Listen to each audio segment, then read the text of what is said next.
Bonsoir à tous, bienvenue à l'école d'architecture de Paris-Malaquais. On est très heureux, d'inaugurer un nouveau format, de conférence, consacré à l'architecture française, à l'export, grâce, à l'AFEX et moi-même, je suis personnellement très impatient, d'écouter nos conférenciers parce que j'ai eu la chance de participer, au jury, du Grand Prix AFEX et il y avait un certain nombre de candidats. On n'en dira pas plus, ce soir, mais ça voilà, ils bon, ils ont développé des projets vraiment passionnants et pour nos étudiants et pour toute la communauté des jeunes architectes, d'avoir, ces exemples de projection, à l'étranger, c'est très important et voilà, donc merci à tous d'être là et merci à nos invités. Je laisse la parole sans plus tarder à Madeleine Houbard, secrétaire générale de l'AFEX et qui va animer cette conférence. Merci beaucoup Jean-Baptiste. Alors on est très, très heureux, d'être là. D'abord parce que c'est un souhait du président de l'AFEX, Reda Amalou, qui va être le premier à s'exprimer, qui depuis, longtemps a envie de venir parler des enjeux de l'export auprès des jeunes architectes, dans les écoles d'architecture. Alors pour ma part, je connais bien cet amphi parce que je viens tous les ans en HMO pour parler justement de ces enjeux de l'export et généralement, je le fais à travers l'expérience de l'AFEX, pas pour parler de l'AFEX ni faire de la publicité à l'AFEX qui n'en a pas besoin et voilà, qui n'est pas prosélyte, c'est pas notre genre, mais pour, à travers les activités que nous avons, vous faire comprendre et toucher du doigt, enfin aux étudiants en tout cas, tout ce que l'export peut leur apporter dans leur vie future et afin qu'ils puissent avoir des idées sur comment s'y projeter. Alors, cette, soirée va se présenter de la manière suivante. D'abord, Reda Amalou, donc le président de l'AFEX, qui est aussi architecte, associé de AW2, qui est une agence, qui travaille, beaucoup, beaucoup à l'export, qui même travaillait, essentiellement à l'export dans la problématique était plutôt de travailler en France plutôt qu'à l'international. D'ailleurs, je l'ai rencontré au MIPIM où il venait chercher du travail en France et pas à l'international, il y a pas mal d'années. Les choses ont changé depuis, donc Reda va vous parler de son expérience à travers des projets. En fait, l'idée de cette conférence, c'est de vous faire toucher du doigt les enjeux de l'export et surtout les parcours d'export afin pour les jeunes qui sont ici et les moins jeunes aussi, de pouvoir s'y projeter, s'identifier à ces parcours. Alors Reda, tu vas nous présenter, ton parcours, mais aussi, l'illustrer ce parcours par des exemples. On a alimenté cette soirée avec, 4, agences d'architecture qui travaillent beaucoup à l'export. Bon, donc Reda, je l'ai dit. Ensuite, Marine de la Guérande de l'agence Think Tank. Les trois suivants sont sélectionnés au palmarès du Grand Prix AFEX. On connaît déjà le Grand Prix, mais on ne vous le dévoilera pas parce qu'il sera dévoilé à Venise le 8 mai, prochain. Mais en attendant, on va vous présenter de magnifiques projets de cette sélection. Donc Marine de la Guérande qui va nous présenter un marché à Kinshasa. Ensuite, Duccio Cardelli nous présentera un centre culturel en Chine à Chengdu. Et puis nous finirons par Christophe Roussel qui nous présentera une tour de logement à Santiago du Chili. Donc voilà, un petit tour du monde, un petit tour de vie. Reda, est-ce que tu veux bien commencer? Merci Madeleine. Bonsoir à tous. Donc j'avance avec Ouais, ouais. alors, parler de l'export ou de l'international en architecture, pour moi, c'est parler de mon quotidien puisque l'agence, AW2 que j'ai fondée il y a 28 ans et que je gère aujourd'hui avec Stéphanie Ledoux, mon associé depuis 25 ans. Donc aujourd'hui, on travaille à 80 à l'étranger. On a travaillé dans beaucoup, beaucoup de pays différents, plus de 45 au dernier comptage. On est principalement basé à Paris avec une antenne au Vietnam parce qu'on avait une activité asiatique assez importante à un moment. Et aujourd'hui, 75 de notre travail, c'est l'hôtellerie ou l'hospitalité, hospitality en anglais, qui marche mieux que le terme français et qui nous a emmenés dans tous ces différents pays. Alors, aller à l'international pour nous, c'est d'abord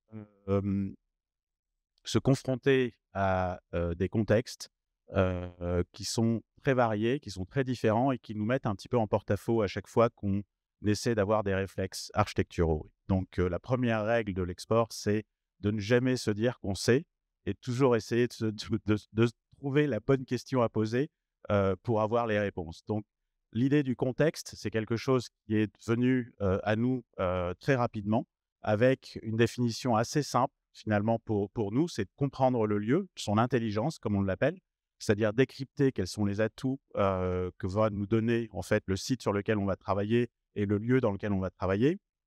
Ensuite, à partir de ce contexte, nourrir l'idée architecturale qui va commencer à germer et ensuite rajouter ces couches successives qui sont en fait la manière d'approcher la matière et la construction et essayer d'apporter une réponse qui, elle, sera architecturale. L'approche bioclimatique, c'est aussi quelque chose qui est venu relativement naturellement, parce que c'est aujourd'hui, notre premier projet environnemental, on va dire, c'était 1997. On nous avait refusé les permis parce qu'il était en bois et qu'on nous expliquait en 97 que le bois, ça brûlait. Donc, le monde a bien changé depuis. Mais donc, cette approche de travailler avec des matériaux locaux, d'avoir une conception qui utilise le climat et l'environnement pour pouvoir asseoir sa conception, sont des choses qui nous parlent énormément. Donc, j'ai choisi 4 destinations qui sont 4 continents de projets que nous avons réalisés ces dernières années. Donc, à chaque fois, on se confronte à une culture différente, à une approche différente, à un climat différent et à...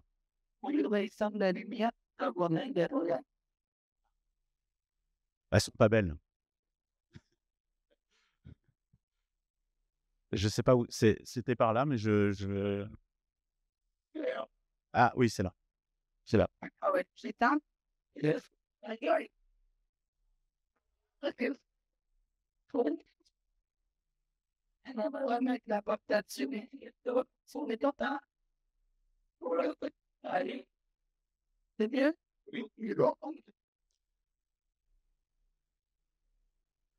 Donc, les 4 destinations différentes qui nous donnent évidemment 4 contextes très différents, qu'ils soient culturels, qu'ils soient climatiques, qu'ils soient géographiques, mais aussi le site lui-même, puisqu'à chaque fois, on a une approche différente. La Corée, c'est un projet qui est un petit hôtel, ce qu'on appelle un boutique hôtel, qui est situé sur une île privée, donc qui est entièrement dédiée à la construction de cet hôtel et sur laquelle il fallait construire sur une zone qui était prédéfinie par le règlement d'urbanisme et qui nous permettait d'intervenir uniquement dans le creux qui était là et ensuite d'avoir une architecture très clairsemée. Donc déjà, dans l'approche du site, c'est quelque chose qui nous donne quelque chose de différent, mais aussi qui essaie de répondre à la topographie, de répondre au climat. Là, on se retrouve en Arabie Saoudite, où on est dans la vallée d'Achar, à Aloula, et on a dû réaliser un autre hôtel de 47 chambres, et pour lequel on a choisi de créer en fait quelque chose qui s'apparente à un paysage plutôt qu'à de l'architecture, où on a essayé justement de reprendre en fait les formes qu'on retrouvait dans les dunes et dans le sable pour pouvoir créer nos tentes, qui ont ensuite été conçues avec chacune des formes très très complexes, mais qu'on a réussi à avoir et surtout et qui respectait le site tel qu'il était, parce que c'était une des choses qui était assez fondamentale pour nous, c'est de pouvoir vivre cette expérience du lieu quand on vient finalement et qu'on s'y retrouve. La Suisse, donc là, un climat très, très différent, dans lequel on vient créer un bâtiment posé sur les pistes et qui nous permet de travailler là uniquement avec des matières minérales, uniquement avec des matières biosourcées. Donc, tous les éléments que vous voyez ont été passés au crible de toutes les certifications possibles pour les matières afin d'obtenir tous les labels possibles. Dans l'exemple qui nous concerne ce soir, l'exemple de Papagayo qui est au Costa Rica, on nous a demandé de construire un écolodge. Donc, ce n'était pas un gros projet en termes de taille, puisque c'est 14 tentes qu'on nous a demandé de réaliser sur le site que vous voyez là et qui est la totalité de ce que vous voyez. Il y a 120 hectares de terrain sur lequel on a posé 14 tentes. La question qui a été posée ensuite, c'est de dire on va construire un hôtel qu'on ne veut pas voir et il faut que ce soit l'exemplarité au maximum de l'exemplarité écologique. Donc, les principes qu'on a établis, c'est premier, ne jamais couper un arbre. Donc, on a été sur site, trouver les clairières dans lesquelles on pouvait installer nos tentes. et trouver les lieux dans lesquels on pouvait installer nos tentes. Donc là, par exemple, accroché à une falaise. Et deuxième règle, pas de béton du tout, donc que des pieux vissés sur toute la totalité du projet. Pas de tranchées, donc tous les cheminements sont surélevés et on passe tous nos éléments de réseau sous les éléments de circulation. Donc on n'a jamais touché au terrain, au territoire, absolument pas. Et on peut enlever le projet et le site sera à son état naturel d'origine. Donc, la démarche ensuite, ça a été effectivement, comme vous voyez ici, de trouver les lieux dans lesquels on vient s'implanter. Mais ensuite, il y a plein de problématiques qui se créent, qui sont celles de la construction. Trouver des menuisiers qui sont capables de réaliser les ouvrages, c'était aussi extrêmement compliqué dans le nord du Costa Rica.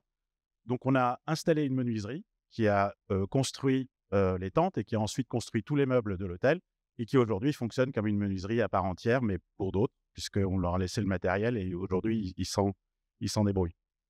Donc, l'idée ici, ensuite, ça a été de travailler sur l'énergie, parce qu'évidemment, une fois qu'on a fait tout ça, il faut quand même qu'on éclaire, il faut quand même qu'on crée des éléments avec l'électricité. Donc, on a fait le pari du 100% solaire, avec évidemment tout un travail sur la ventilation naturelle, sur l'isolation des tentes. Donc, on a travaillé avec les fabricants pour pouvoir créer des toiles qui étaient isolantes. Donc, c'était des toiles qui étaient cousues dans lesquelles on a rajouté des couches et qui nous permettaient d'améliorer en fait l'isolation des tentes. Les toitures sont faites avec 4 couches de matière, de fabric, de tissu, et qui nous permet d'avoir l'étanchéité, d'avoir la protection solaire, l'étanchéité et ensuite la tente protectrice elle-même et puis la tente intérieure qui, elle, est la finition finalement qu'on retrouve. Donc, dans l'idée ici du 100% solaire, ça a été aussi de faire la chasse à tous les éléments, tous les équipements électriques que vous pouvez trouver. Et pour la petite histoire un peu sympa, c'est que pour le minibar, puisqu'on était quand même dans du 5 étoiles, on a créé des glacières qui sont restockés avec des packs de glace chaque jour. Donc, on a un seul congélateur pour toutes les tentes, plutôt que d'avoir des frigidaires dans toutes les tentes, comme on le fait d'habitude dans les hôtels. Donc, l'idée ici, encore une fois, c'est de dire que finalement, d'aller à l'étranger, c'est à chaque fois se confronter avec des choses nouvelles, c'est à chaque fois essayer d'inventer une solution architecturale au problème qui nous est posé. Et c'est probablement, comme je disais au départ, de ne pas avoir de réflexe, c'est-à-dire ne pas se dire que on vient avec une solution qui est préétablie et qu'on va créer quelque chose qui est notre signature. On est plutôt dans une forme d'échange avec la culture locale, avec les personnes qui sont sur place et qui nous permettent justement de repenser notre architecture à chaque fois, de se reposer la question à chaque fois et de se dire quelle est la bonne solution pour le lieu et l'endroit dans lequel je travaille. Donc, c'est un petit peu ça le discours et l'ambition aujourd'hui de l'international. Je le dis souvent, c'est que j'ai un copain, un très bon ami marocain et qui me disait que 80% des projets aujourd'hui, des besoins en projet aujourd'hui sont dans le monde émergent et 80% pour l'instant des savoirs sont dans l'ancien monde qui est le nôtre. Et donc, il y a un vrai enjeu pour ces pays, tous ces pays émergents qui ont des besoins réels en termes de développement dans tous les domaines. Et je crois que ce qui est intéressant, c'est que quand on y va, c'est justement de ne pas faire en fait les erreurs qu'on aurait pu faire et qu'on a faites chez nous, et d'essayer d'y aller justement avec cette espèce de distance et de respect mutuel qui nous porte. Merci. Merci beaucoup, Reda. Alors, ne t'en va pas, assieds-toi un petit peu. En fait, moi, ce que j'aimerais te demander, c'est qu'est-ce qui, dans ton parcours, t'a amené, puisqu'en fait, c'est ça le thème d'aujourd'hui, parcours d'export. Qu'est-ce qui t'a amené à tous ces projets internationaux? Comment ça s'est passé? C'est pas linéaire. C'est quelque chose qui arrive par séquence, je pense. Alors, pour moi, la première étape, c'est évidemment que j'ai fait mes études à l'étranger déjà. Donc, je suis diplômé en Angleterre. La première chose qui s'est passée, c'est que quand j'ai créé l'agence, je me suis tourné vers les personnes qui pouvaient m'aider à avoir des projets ou à trouver du travail. Donc, je me suis naturellement tourné vers certains de mes contacts et les personnes que je connaissais qui étaient à l'étranger. et qui m'ont permis de faire un premier projet en Indonésie, qui était un projet relativement simple. C'est une maison individuelle. Et sur la base de ce projet, en fait, on se retrouve notamment en Asie du Sud-Est à cette époque, on se retrouve dans des zones où il y a une espèce d'énergie pour l'architecture et pour réaliser des projets qui est quand même très forte. Il y a une espèce de positivité permanente qui ne rend pas les choses faciles, hein. Ça ne veut pas dire que c'est facile, mais c'est positif. Et donc, c'est un peu ça qui nous a portés au départ. Et ensuite, il y a la réalité de construire un parcours qui est reconnaissable et qui permet aux gens de savoir qui on est, ce qu'on fait. Et du coup, bah, ces gens reviennent vers vous et ça crée le parcours. Et est-ce que enfin, à ton avis, quelles sont les différences fondamentales pour toi dans ton exercice à l'étranger, comme ça, dans toutes ces situations, et l'exercice en France? Tu disais, c'est pas forcément facile, c'est gratifiant. Parle-nous de ça. Il y a plusieurs sujets dans travailler loin de ses bases. Je disais le premier moi qui me passionne, c'est celui justement d'être, un petit peu, heu, remis en cause dans ses convictions. Je trouve que c'est quelque chose qui permet d'avancer, et que la réalité, c'est que dans tous les métiers où on a un niveau d'innovation ou de création, qu'on apporte à notre travail, il y a cette nécessité de se remettre en cause, de se reposer les questions. L'avantage d'aller ailleurs, c'est que justement les gens vont nous remettre en cause sans même le savoir. C'est juste leur culture qui les exprime. Et ce qui est intéressant, c'est l'échange. Je dis souvent que notre manière de travailler à l'étranger, finalement, elle a transformé notre manière de travailler en France. C'est quelque chose qui finalement nous a aussi enrichis. Et ça fait vraiment partie du voyage, cette espèce d'enrichissement mutuel qu'on peut avoir.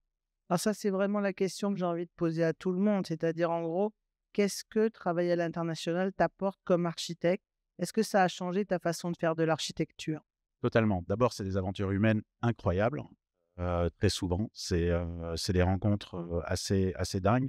C'est aussi se retrouver dans des situations où on doit repenser le métier d'une manière un petit peu plus, primaire, presque. On est obligé d'inventer le système constructif, on est obligé de leur expliquer, ce qu'on veut par des moyens qui ne sont pas forcément du Revit ou de la 3D. Parfois, juste, une craie et un mur, ça marche très bien, pour exprimer les choses. Et puis on sent en fait, une envie de partage. C'est-à-dire qu'il y a cette espèce de richesse à l'étranger, moi, que je trouve fantastique. On sent que, voilà, il y a une demande, l'action de l'architecte et il y a un retour fort parce qu'en fait, ils agissent aussi pour nous et donc c'est quelque chose de très fort. Et est-ce que tu dirais qu'il y a une demande particulière envers les architectes français? Est-ce que tu crois qu'on a une image? Est-ce qu'on véhicule une image qui est reconnue ou pas? Heu, j'ai toujours du mal à mettre les choses dans les cases, ce qui est pas très français. Normalement, les Français aiment bien que ce soit bien organisé, mais oui, il y a c'est certain, l'image de l'architecte, français, à l'étranger est très positive. Heu, Moi, ce que je pense pour avoir travaillé beaucoup maintenant, ailleurs, ce que je pense par rapport à nos confrères anglo-saxons, je connais aussi un petit peu pour avoir travaillé chez eux pas mal d'années, on a une capacité, d'adaptation qui est beaucoup plus fine, hein, je trouve et qui apporte des réponses, architecturales qui sont, à mon sens, beaucoup plus sensibles. D'ailleurs, on le voit très bien dans le palmarès, pour revenir à la FEX, on le voit très bien dans le dernier palmarès. On a 10 projets, on a, je crois 8 ou 9 pays, et on a des projets qui sont de tailles très, très différentes, ce qui va de vraiment la toute petite échelle à des choses vraiment, enfin immenses, heu et et on sent à chaque fois, cette espèce de conviction et cette espèce de recherche dans une réponse adaptée, sensible au site, au lieu, à la culture et donc c'est vraiment cette approche qui est assez forte et qui est beaucoup moins celle d'une architecture signature qu'on retrouve dans les grandes, majors, anglo-saxonnes. Très bien, merci beaucoup Reda. Merci. Heu, est-ce que vous souhaitez qu'on Est-ce que vous souhaitez poser des questions tout de suite à Reda ou est-ce que vous préférez qu'on regroupe les questions à la fin? Dites-moi. Si vous avez des questions tout de suite, elles sont les bienvenues.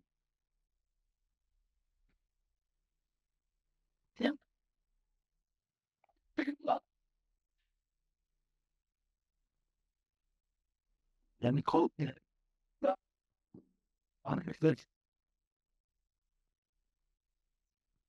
Oui, merci pour la présentation. J'ai une question, donc Magali Pinon, le compte du ministère de la Culture. J'ai une question sur ton travail en amont des projets. Est-ce qu'il y a un travail de reconnaissance avec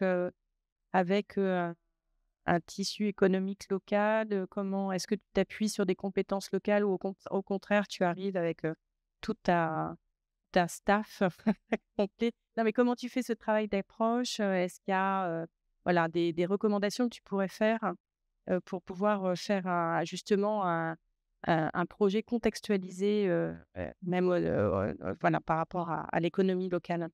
Alors, nous, notre démarche est relativement simple. On travaille systématiquement avec un architecte, un confrère qui est implanté dans le pays dans lequel on travaille. Ce qui est d'ailleurs obligatoire la plupart du temps, légalement, hein. Oui, ça c'est pour la partie permis. Dans beaucoup de pays, l'architecte ne peut ne faire que déposer un permis, ce qui est strictement illégal ici. Mais la réalité, c'est que nous, on demande à ce que sa mission soit étendue. Parce que souvent, nos maîtres d'ouvrage ou nos clients, comme on les appelle à l'étranger, nous demandent en fait de minimiser pour des raisons financières pures. Nous, on étend la mission de manière à ce qu'il intervienne en amont, déjà dans les phases concept ou APS ou esquisse ici, et de manière à pouvoir justement avoir cette dimension locale dès les premières réflexions. Et ensuite, c'est lui qui gère en fait la maîtrise d'œuvre d'exé et qui gère ensuite la partie chantier pour nous. Donc l'avantage de faire ça, c'est qu'on crée ce dialogue mutuel et ça nous permet aussi d'asseoir nos réflexions sur quelque chose qui est ancré localement.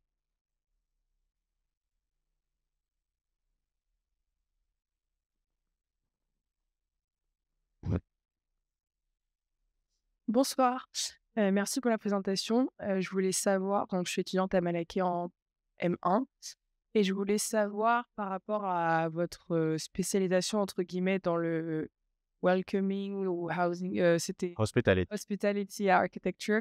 Je voulais savoir, est-ce que vous avez pris cette direction parce que c'est ce qui s'exporte le mieux? Ou est-ce que c'est parce que vous avez commencé là-dedans, du coup, vous avez un peu un carnet d'adresses ou vous allez vers des concours spécifiques qui s'orientent là-dedans? Enfin, je voulais savoir pourquoi ce type de programme, pas un autre. Alors, c'est pour être très honnête, non, c'était pas du tout, vous me prêtez des visions stratégiques que je n'ai pas. Soyons clairs. J'ai l'opportunisme, mais dans le bon sens du terme, pas dans le mauvais sens du terme. C'est-à-dire que l'intérêt de travailler dans beaucoup de pays émergents où les besoins sont quand même assez forts, c'est qu'il y aura cette tendance à faire confiance à des architectes sur des sujets qu'ils maîtrisent probablement un petit peu moins. Nous, quand on a fait notre premier hôtel, on a été approchés, on avait réalisé une maison particulière à Bali, et ensuite on nous a demandé de construire un hôtel. Alors, entre les deux, on avait fait un hôpital. On n'a fait qu'un seul hôpital dans notre vie, c'est celui de Ho Chi Minh Ville. C'est aujourd'hui le plus gros hôpital de la ville, l'hôpital franco-vietnamien, et qu'on a eu tout simplement parce qu'on était capable de les accompagner pour vraiment pas cher au départ.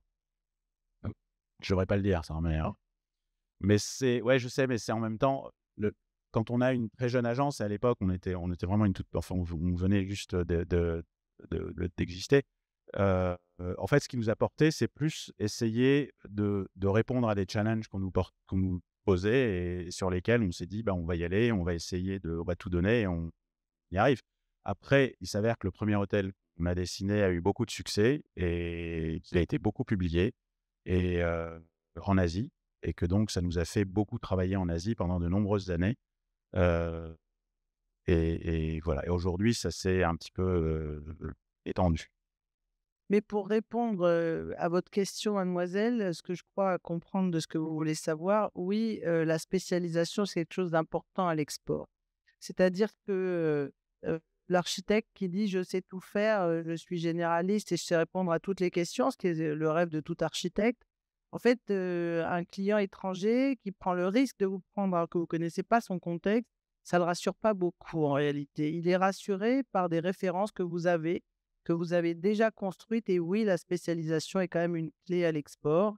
Alors vous allez me dire: «On ne peut jamais commencer» parce qu'il faut bien commencer par quelque chose avant d'avoir, un nombre important de références, mais les références et la spécialisation dans le cadre, bien entendu, des besoins des pays, c'est très important.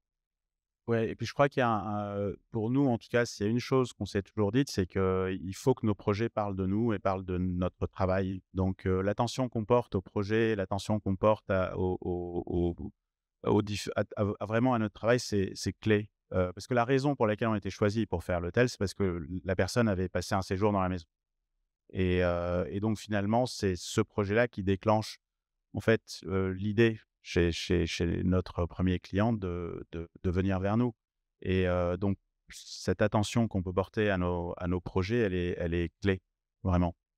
Parce que c'est ça qui construit notre parcours finalement. Merci. Très bien. Écoutez, je pense qu'on va passer à l'intervention suivante. Merci beaucoup Reda, merci. Marine, si tu veux bien nous rejoindre.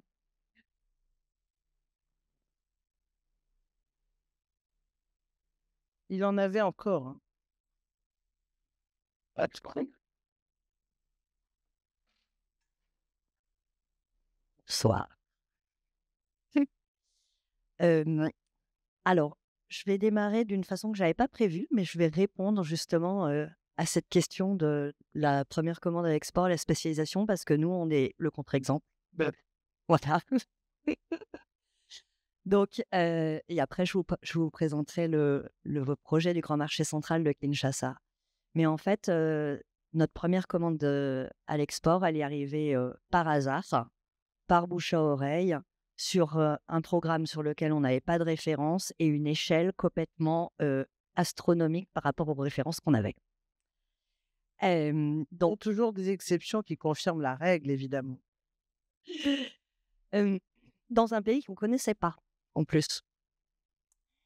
Heu, comment? C'est le cas avec. Généralement, c'est le cas, oui. Donc, je suis associée de l'agence, Think Tank Architecture qui est installée à Paris et que j'ai créée avec mon associé Adrien Pinault il y a, 16 ans maintenant. Après, des parcours de chef de projet dans des grandes agences, voilà, on est passé par, la case, salariat et apprendre un petit peu, le métier. On avait déjà des expériences à l'international, moi j'étais partie pendant mes études en Finlande et puis on avait passé une année avant notre diplôme, à Tokyo.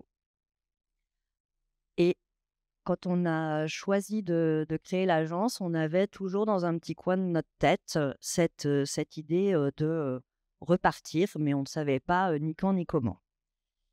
Et donc en 2020, en plein confinement, l'agence est fermée, l'équipe est au chômage technique et on croise un de nos voisins de quartier, qui nous parle, d'un de ses, contacts, qui, vient de remporter un appel d'offres, pour, l'exploitation, la construction et exploitation du grand marché central de Kinshasa sur, projet pour lequel il a répondu avec un dossier finalement, assez, technique et financier, mais, pas d'architecte, pas de projet.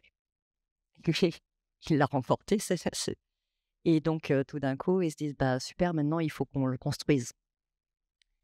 Donc, Kinshasa, République démocratique du Congo, c'est un pays, malheureusement, en général, quand on en entend parler, c'est rarement pour, des histoires très heureuses, plutôt pour, des catastrophes, des conflits, pays assez compliqué, un des plus grands pays d'Afrique, où nous n'avions donc jamais mis les pieds, aucun contact. Historiquement, c'est donc République démocratique du Congo, qui s'appelait auparavant le Zaïre et avant le Congo belge. Un pays gigantesque, Kinshasa, une métropole, presque sous l'équateur et dont on ne sait pas trop entre, 15-17 millions d'habitants, combien il y a, vraiment de personnes. une ville qui a une histoire compliquée, une histoire urbaine compliquée, une histoire sociale très marquée par les conflits, beaucoup d'exodes aussi, à la fois de populations qui arrivent à Kinshasa, notamment des territoires de l'Est, à proximité du Rwanda, mais aussi une exode des cerveaux, c'est-à-dire les familles plus bourgeoises qui peuvent envoyer leurs enfants faire des études à l'étranger. Et il y a une diaspora congolaise assez importante en Europe. Et donc, on prend contact avec ce client, on fait des visios, et là, on se rend compte qu'on a des gens hyper sympathiques, dont l'immobilier n'est absolument pas le métier et qui ne connaissent pas la profession d'architecte, la relation entre un architecte et son maître d'ouvrage. Donc, on commence par faire pas mal de pédagogie sur qui on est, comment on va travailler. La référence qu'a marqué notre client à ce moment-là, il faut savoir que c'est un projet qui n'est pas très loin d'ici, il est rue de Seine. C'est un aménagement de boutique de 60 mètres carrés pour une pâtisserie. Mais il a trouvé ça tellement français, tellement chic, tellement parisien et en plus, il est assez gourmand, notre donc Dieudonné, il s'appelle, notre client. Et donc, ça l'a fait rêver. Et effectivement, il voulait des architectes français. Donc, on est sur le site d'un ancien marché, qui est l'ancien marché central, que vous voyez là, sont des images d'archives. C'est un marché qui a été construit à l'époque de l'indépendance du Congo. Donc, les Belges s'en vont et ça fait partie des dernières infrastructures qui ont été construites par les Belges. Donc, sur un terrain de 3,7 hectares, on a un ensemble de pavillons qui sont caractérisés par une structure de dalles champignons. Et ces pavillons sont finalement des pavillons thématiques en fonction des denrées qui y sont vendues. Le marché a été conçu au début des années 70 pour accueillir 3500 vendeurs, ce qui est déjà gigantesque. Mais en 2020, on a un territoire de 9 hectares qui est colonisé par l'équivalent de 20 000 vendeurs. Donc, un engorgement de quartier. Vous voyez un petit peu alors, je ne sais pas si vous voyez très bien du coup, mais sur la photo en haut à gauche, on a le site du marché qui est reconnaissable avec ses toitures de pavillons. Et puis, on voit des petits parasols bleus qui sont dans toutes les rues, qui sont encombrés. Et en fait, ça crée un engorgement. Et cette infrastructure est totalement obsolète. Vous avez 15 toilettes, vous avez 3 chambres froides. C'est un lieu qui est devenu complètement insalubre et qui, la nuit, est colonisé par les chégués. Les chégués, ce sont les enfants des rues, donc qui vivent livrés à eux-mêmes. Souvent, c'est des enfants qui ont perdu leur famille dans les conflits. Parfois, ils sont escroqués. Ils vivent de menus larcins. Il y a des violences entre les bandes rivales. Enfin, c'est un site dangereux. Et donc, le gouverneur de Kinshasa profite du premier confinement pour fermer le marché, délocaliser les vendeurs et lancer la démolition. Donc, on a 3,7 hectares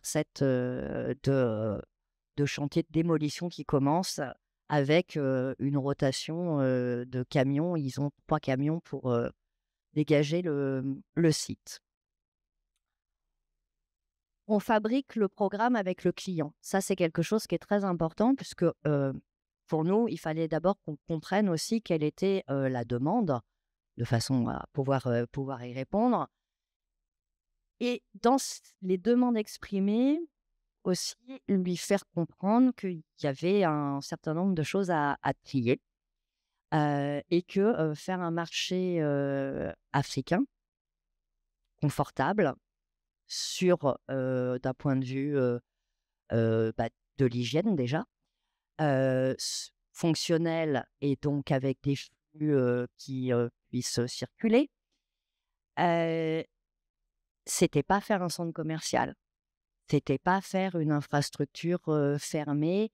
La particularité de ce marché, c'est que c'est un endroit où il y a toutes les couches de la population de Kinshasa qui se croisaient.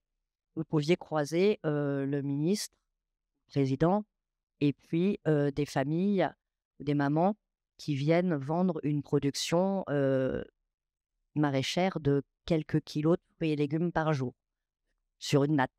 Et c'est cette intensité aussi sociale qu'il fallait qu'on arrive à conserver dans le marché. En même temps, il y a le marché, il y a toutes les rues autour. Donc nous, on a commencé par analyser un petit peu ce qui se passait autour. Et la particularité, c'est qu'on a vite compris qu'il s'agissait à la fois d'un marché de détail, comme on peut avoir à Paris, mais également d'un marché de gros. Donc en gros, en jeu de mots, vous ramenez un bout de Rungis que vous implantez dans un quartier comme ici, et il faut anticiper tout ce qui va être la livraison et les flux de départ. Donc on a raisonné à une échelle un peu plus macro, en regardant aussi comment on pouvait accéder justement par rapport dans ce site depuis des artères un petit peu importantes, sachant que Kinshasa est une ville où on circule extrêmement mal. Au final, on est arrivé donc à... Là, vous avez une axonométrie du projet. Donc, on est sur un projet qui a une emprise assez importante, puisque le marché fait 250 mètres de long par 150 mètres de large sur le terrain de 3 hectares. On est gros comme deux îlots urbains dans une ville qui est assez basse. Et on a organisé en fait un marché ouvert sur 2 étages au centre avec une enceinte qui, elle, va accueillir plusieurs programmes mixtes. Donc, des petits schémas qui expliquent un petit peu notre cheminement de pensée, sachant qu'on voulait aussi faire une infrastructure qui soit pérenne. Quand on dit pérenne, la République démocratique du Congo apporte énormément de choses. Ils ont plus énormément de production sur place. Donc, on a commencé par éliminer toute la technique, revenir à des fondamentaux, travailler avec des ressources qui sont locales. Et puis, ils ont un système de régulation qui est quasiment inexistant. Donc, voir comment est-ce qu'en s'appuyant sur les réglementations françaises, sans calquer non plus stricto sensu les choses, mais comment on pouvait apporter de la sécurité aussi dans ce projet, parce que ça va être des centaines de milliers de personnes par jour. Le client nous a commandé une maquette. Au départ, on s'est dit, il y a une université d'architecture, on va peut-être pouvoir travailler avec eux, faire la maquette là-bas, plutôt que faire une maquette en France et l'exporter. En fait, c'était trop compliqué. On n'a trouvé personne, on a contacté la chambre de commerce. Donc, on a fait la maquette en France et on l'a fait partir par avion. Donc, aujourd'hui, nous sommes enregistrés comme exportateurs auprès du service des douanes pour avoir envoyé notre maquette là-bas. Et donc, on a... tout à l'heure, il y avait la question des ressources qui se posait. À Kinshasa, dans les environs, on a répertorié 2 matériaux qui sont le béton, parce qu'il y a des centrales à béton, et la brique de terre cuite. Donc, on a décidé de travailler exclusivement avec ces deux matériaux. Donc, le cœur du marché, ce sont des dalles champignons. On reprend l'image historique du marché ancien en béton. Et toute l'enceinte, c'est un système de poteaux-poutres béton et des façades en briques. Ce que vous commencez à percevoir sur la maquette. Là, vous avez par exemple le plan du rez-de-chaussée. Donc, ce futur marché est destiné à accueillir à peu près 20 000 vendeurs. Donc, avec tous les types de hiérarchie ou de typologie de vendeurs. La maman qui va avoir une natte d'1 mètre carré, la personne qui va louer des étals au mètre linéaire, les commerçants qui vont avoir des boutiques. On a 650 boutiques qui sont localisées dans la périphérie. Euh, et puis, potentiellement aussi un coin avec un foot court, des banques. Après, pour gérer et sécuriser tout ça, vous avez un commissariat de police, vous avez une caserne de pompiers, un centre administratif avec l'administration centrale du marché, les services vétérinaires, les PC sécurité. En termes de programme, je pense que ah si, bah si, la logistique, puisqu'on est quand même sur un marché de gros. Donc, on a 5000 m² de logistique, des chambres froides, une cour de livraison avec des vrais accès camions. Tout ça a été dessiné et décidé avec le client. Ouais, il nous reste peu de temps, il nous reste 3 minutes, donc je vais passer très vite sur la conception. Bâtir avec, donc c'est bâtir avec les matériaux qui sont disponibles, essentiellement la terre cuite et le béton. Bâtir avec l'histoire, c'est reprendre les dalles champignons comme système structurel, parce que c'était l'image que les Quinois connaissaient aussi de leur marché. Et bâtir avec la nature, c'est la végétation et le climat, parce que donc on voulait faire un projet sans technique, sans ventilation, tout est en ventilation naturelle. De la protection solaire, c'est de la protection solaire passive. On réintroduit aussi la végétation dans ce site qui n'était plus végétalisé alors qu'on est adossé au jardin climatique. Et puis la végétation, c'est l'évapotranspiration, l'ombre solaire, la protection de la biodiversité. Donc des choses auxquelles simplement le client n'avait pas pensé. Le principe des dalles parasols qui pianotent, c'est qu'en fait, au-delà d'avoir une canopée qui est percée par des patios végétalisés, ça permet d'avoir les masses d'air chaud qui vont s'évacuer naturellement et éviter que cet air chaud stagne sous les niveaux de marché. J'accélère un petit peu pour vous montrer quand même 2 choses. Les images qu'on a produites pour expliquer à notre client qui n'avait pas l'habitude de lire des dessins architecturaux à quoi allait ressembler son projet. Et le résultat connaît quand même le projet qu'on a conçu, sachant que nous n'avons pas suivi le chantier et nous n'avions pas l'architecte local. La particularité, c'est qu'on a essayé d'avoir une collaboration avec un architecte local, ça n'a pas été possible. Et évidemment, pour des raisons financières et techniques, la République démocratique du Congo reste un pays qui est dangereux. Kinshasa est une ville où nous, on ne se balade pas, le client ne nous a jamais laissé sortir tout seul. Donc, une impossibilité, on va dire, technique et matérielle d'aller suivre un chantier au sens classique du terme. Donc, pour nous, une façon de travailler qui est aussi un petit peu différente, parce qu'on avait des points réguliers avec des échanges vidéo, photos, sur l'évolution du chantier. Et surtout, on avait préparé notre dossier. C'est-à-dire qu'on a tout dessiné. Et quand je dis on a tout dessiné, on a développé une quinzaine de panneaux de moucharabie et d'assemblage de briques. On a fourni les éléments structurels pour comment renforcer les garde-corps et faire des garde-corps ajourés, mais qui soient sécurisants. Donc, typiquement, voilà le genre de document qu'on a mis dans le DCE. Chaque couleur correspond à une typologie de panneaux. Il y a des panneaux mâles, des panneaux femelles parce que tout doit s'assembler. Et en fait, c'est là où on se rend compte aussi de la puissance du dessin qui reste un langage universel. C'est-à-dire que il était très important pour nous que ce chantier soit réalisé par des Congolais. Donc la main-d'œuvre était congolaise. L'encadrement était chinois parce que les entreprises chinoises font un lobbying en Afrique incroyable. Sur 8 entreprises qui ont répondu à l'appel d'offres, on avait 6 entreprises chinoises, une entreprise turque, une entreprise égyptienne. Pas d'entreprise locale. Aucune avec des références et la solidité financière pour construire ce bâtiment qui développe, j'ai oublié de le dire, 82 000 m². Donc, c'est pour ça que je parlais de contre-exemple tout à l'heure. Notre référence, une pâtisserie de 60 m² et on nous confie un projet de 82 000 mètres carrés.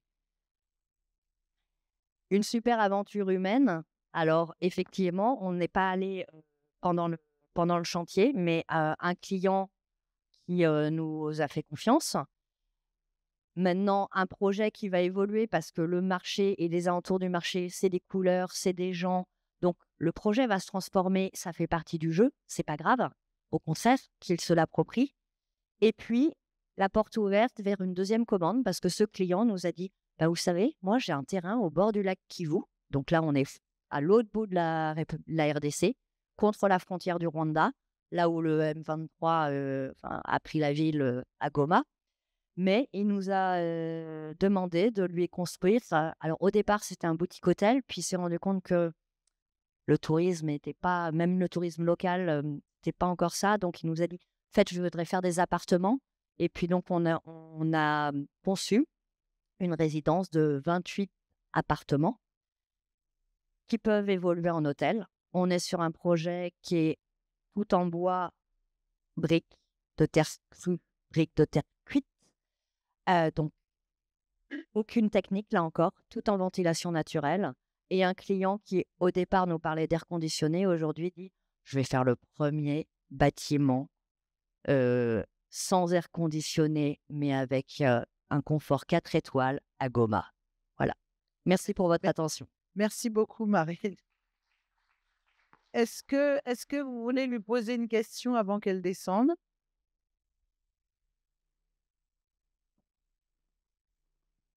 Alors, bonjour, merci pour votre présentation. J'avais une question. Au début de la présentation, vous avez dit que le client avait été plus inspiré par du coup, votre projet à Paris qui était une architecture assez parisienne. Donc, ma question, c'est comment a été accueillie du coup votre proposition qui était une approche plus vernaculaire parce que je suppose que ce n'était pas ce à quoi il s'attendait. Est-ce que ça a été accueilli facilement? Est-ce qu'il ne voulait pas quelque chose de plus occidental au début? Est-ce qu'il y a dû avoir des négociations pour qu'il accepte quelque chose de plus vernaculaire? Ouais. Alors, effectivement, c'est très intéressant. Donc, le premier échange qu'on a eu avec lui, on lui a beaucoup parlé, très peu d'architecture et beaucoup de qui on était, comment on travaillait avec nos clients et finalement, pas tant que ça de nos précédentes références, c'était plus nos parcours et la méthodologie, en fait. Comment est-ce qu'on envisageait, en étant à Paris, de travailler avec lui alors qu'on ne se connaissait pas, dans un pays qu'on ne connaissait pas. Et je pense que déjà, on va dire que sur le fond du discours, sans même lui montrer finalement d'image, c'est plus une attitude, une posture et peut-être une certaine franchise qui l'ont rassuré. Ensuite, quand il a vu nos références, il s'est rendu compte que nos projets ne sont pas... Enfin, ils ne sont pas liés par une écriture commune, mais plus par une démarche qui va se transcrire après dans certains éléments architecturaux. Mais il ne venait pas nous chercher au départ, justement, pour cette image parisienne, mais plutôt pour le fond et l'attention au contexte, la sensibilité à la compréhension socio-culturelle de la ville. Je pense que c'est ça aussi qui fait la particularité des architectes français si on compare peut-être avec nos confrères anglo-saxons, où on est parfois moins tourné vers la pure ingénierie, mais plus aussi vers les sciences sociales. Et que c'est donc dans ce discours qui s'est reconnu. Après, on est forcément passé par un moment où on s'est dit, mais ça fait pas très noble, ça fait pas très riche. Et en fait, on lui a expliqué aussi tout ce qui se passait en France, ce retour, cette réappropriation des techniques ancestrales, des matériaux bio et géosourcés, tout ce oui, ce changement en fait de paradigme et on a fini par lui dire: «Le nouveau luxe, bah, c'est ça». Heu et je pense que quand il a vu les images, il a compris aussi. C'est-à-dire qu'on est allé présenter le projet, là-bas et chaque, Congolais à qui on a présenté le projet y a reconnu un élément de marché africain et c'était le plus important, en fait, qu'ils puissent se l'approprier. Merci beaucoup, Marine. Merci pour ce brillant topo. Alors, Duccio, tu viens prendre la suite. En effet, tu as dit quelque chose de très important. C'est vrai que l'aspect contextuel est vraiment quelque chose qu'on nous reconnaît et aussi l'aspect sensible qui est cher à Reda. Et si je peux me permettre, l'ouverture d'esprit. C'est-à-dire que là-bas, on s'est forcément retrouvés dans des situations, aventureuses, heu et je peux vous dire que le jour où, on déjeune, avec notre client, des politiques et cetera, je suis la seule femme à table. Je suis blanche et comme eux, je mange des insectes, du crocodile, je goûte absolument à toutes les spécialités des chenilles, hein, des vers de palmier et ils me regardent, ils font: «Ah ouais, ils sont comme ça les Parisiennes?» Et bah, je vous assure que là, ce côté oui, mais ce côté vraiment de rester aussi ouvert et curieux, de l'autre, ça fait partie justement, bah, du contexte. Merci, merci Marine, merci beaucoup. Alors, Duccio, Bon, toi, bonsoir à tout le monde, merci. Comment je vais? appuie sur suite. Suite. Voilà. Ça. Donc, moi, je suis Duc Hardel et je suis le fondateur avec mon partenaire Wanning, un Chinois, en Chine, de l'agence A&D Studio, une agence qui a été fondée il y a 9 ans. Et avant, moi, je suis moi-même un produit de l'export, parce que je suis italien, exporté à mon dernière année d'archi à Paris. J'ai fait un Erasmus ici. Finalement, Erasmus transformé avec à 15 ans dans l'agence de Ports-en-Parc, et certains de vous connaissez peut-être. Et après ça, j'ai fondé mon agence. Et voilà, et on a ouvert une antenne à Paris et une à Shanghai. Donc là, je vous présente 2 projets en Chine construits qui sont dans les palmarès de cette année et de l'année dernière. Et un projet qui est en cours en Arabie Saoudite qui n'est pas construit. Mais bon, et c'est des projets qui n'ont rien à voir l'un avec l'autre. Il n'y a pas un style, franchement, non. Mais oui, je suis d'accord un peu avec tout le monde. En fait, on essaie tout le temps de s'adapter au lieu d'avoir de bons partenaires locaux et d'essayer de comprendre un peu quel est le contexte et de faire des bâtiments qui soient vraiment pour les lieux, qui ne pourraient pas marcher ailleurs. Donc, le premier projet qu'on a fait, c'est à l'agence. Et donc, ça, c'est un projet qu'on a fait à Chengdu, à Tianfu, qui est un nouveau quartier de la ville de Chengdu. Chengdu, c'est une ville de plus de 20 millions d'habitants. Et on nous demande, on fait un concours. Et on dit, ouais, voilà, il y a une énorme extension de la ville qu'on va faire ici, dans ce site naturel. Mais c'est comme ça, un nouveau quartier dense. Bon. Et nous, on veut faire un musée qui représente le futur de la ville. Bon. Et donc, ils veulent un bâtiment tout en verre, bien posé au sol, qui représentera, qui s'intégrera après dans cet énorme master plan. Bon, nous, on visite les sites. Voilà, ça, c'est le master plan qu'ils voulaient faire. Et encore, on a vu pire en Chine, mais bon, c'est bien clair. Mais bon, ça représente un peu le futur de l'urbanisme chinois, mais ça reste quand même très dense. Bon. Et donc, du coup, nous, on est là, on visite les sites. Et joli, il y avait les champs agricoles, il y avait des gens qui étaient en train de cultiver la terre. On était là-bas avec notre architecte local. Là, encore une fois, on avait besoin d'un architecte local parce qu'en Chine, tu es obligé d'en avoir une. Enfin bon. Et il y avait des petites lacs, ponds, comme on te dit, des flaques d'eau, étangs, beaucoup de moustiques.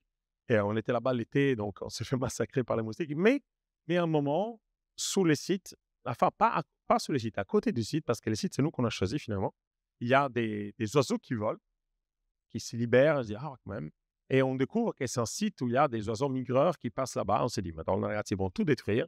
On va faire un truc. Et donc, on s'est dit, bah, écoute, on fait un projet complètement contre ce que nous ont demandé de faire. on s'amuse à le faire et on verra bien. Et donc, on a fait un projet les plus légers possible, en gardant bien évidemment le programme qu'ils voulaient faire. C'est un musée, un centre culturel, centre de conférence. Et on a l'idée d'avoir ces ailes que vous voyez un peu ici, qui se libèrent. C'est un peu, ça vient de l'idée des oiseaux. Et on a fait donc un bâtiment qui est soulevé du sol. On laisse passer un peu le terrain au-dessus et on fait un bâtiment qui est le plus léger possible. Donc là, c'était vraiment, on parle du concours, on s'est dit, bon, écoute, là, on essaye, on a parlé avec mon associé. Bon, on s'est bien amusé en tout cas, on verra bien. Et finalement, pendant les concours, il y a parce qu'une chose qu'il ne faut pas oublier, dans l'architecture, vous l'avez déjà compris un peu, 50%, c'est le coup de chance. C'est les coups de chance. Si vous avez un coup de chance de rencontrer la bonne personne au bon moment, c'est les coups de chance. Après, il faut alimenter les coups de chance. Donc, si vous restez assis ici, ça ne va pas arriver les coups de chance. Donc, surtout si vous voulez faire de sport, il faut s'exporter. Il faut y aller, il faut visiter, il faut rencontrer du monde, il faut être assez ouvert d'esprit, comme disait justement Marine, pour avoir la possibilité que le coup de chance arrive. Enfin bon, donc on s'est dit, on verra. Et pendant les jurys, il y a les maires de Tchandou qui passent. Par hasard, ils ne devaient pas être là. Il dit, bah, c'est bien celui-là, c'est bien qu'il se soulève et tout. Tout le monde était contraire. Hein. Mais le maire a décidé, bah voilà, c'est décidé. Et donc, on a gagné. Et donc là, on présente les projets finalement au maire de Tchandou et on l'explique. Mais attendez, mais c'est quand même dommage. Vous faites dans un site quand même assez paradisiaque, enfin paradisiaque, mais assez beau, bien, assez beau. Et vous détruisez tout, c'est quand même dommage pour la faune, pour la flore, pour les paysans, pour les terrains agricoles. Aujourd'hui, la tendance d'ailleurs chinoise et de Xi Jinping, c'est pas celle-là. La tendance, c'est celle de promouvoir l'agriculture, de promouvoir l'espace vert. Et donc, désolé, la voix elle est un peu cassée. Et je ne parle pas comme ça généralement. Et que du coup, finalement, ils ont arrêté les projets. Ils ont arrêté. C'est aujourd'hui, les projets des développements urbains est arrêté. Voilà, c'est pas que grâce à nous, bien évidemment. Mais c'est, disons que nous, on a participé à une sorte de prise de conscience locale. C'est la seule fois qu'on y est arrivé. Il ne faut pas rêver. Mais on y est arrivé et c'était quand même assez incroyable. On était super fiers de ça. Les bâtiments, après, c'est un joli bâtiment. On a fait on a repris la technique locale. Le Chengdu, c'est un pays où on travaille beaucoup les bambous. Donc, on a repris une technique d'encastrement du bois, ça s'appelle le Shunmao, qui c'est une technique où on encastre le bois, que vous voyez ici. Donc, on a fait en sorte de... Le bois que vous voyez externe, c'est un bois des filtres solaires et filtres solaires principalement. Et après, on a à l'intérieur, la structure, on a une structure en bois. Et on a donc dans le rez-de-chaussée, on a toute une partie des salles d'exposition. On monte à l'étage, il y a d'autres... des bureaux et des salles d'exposition et on peut admirer un peu au lointain parce que Chengdu, c'est un peu aux portes du Tibet. Donc, on voit les montagnes qui séparent effectivement les Tibet. Et d'ailleurs, les prochains projets que je vous montre sont au Tibet, bizarrement. Et donc, voilà, c'est un projet qu'en fait, on était sur les chantiers. On avait pris des agences locales, bien évidemment, pour l'engineering, pour la partie de la façade, pour la toiture, pour toute la partie de l'MIP. Tout ça, c'était avec l'agence locale. Ça, c'est ce que je vous disais, c'est filtre en bois qu'on a fait.